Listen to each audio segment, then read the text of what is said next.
Praise the lord.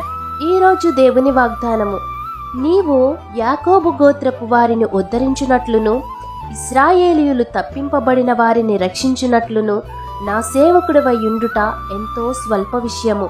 బూదిగంతముల వరకు నీవు నేను కలుగుచేయు రక్షణకు సాధనమగుటకై అన్యజనులకు వెలుగయుండునట్లు నిన్ను నియమించియున్నాను. యెషయా గ్రంథము 49వ అధ్యాయము 6వ వచనం. అంధకారమైన ప్రదేశములో నడుచువారికి దేవుడు నిన్ను గొప్ప వెలుగుగా చేయబోతున్నారు. ఆయన మహిమ నీ మీద ప్రకాశించబోతుంది. కాబట్టి ఆయన రక్షణను నీవు కన్నులారా చూచినట్లయితే వాక్యమై ఉన్న దేవుడు నిన్ను అన్యజనులకు గొప్ప వెలుగుగా చేసి నిన్ను ఆశీర్వదిస్తారు.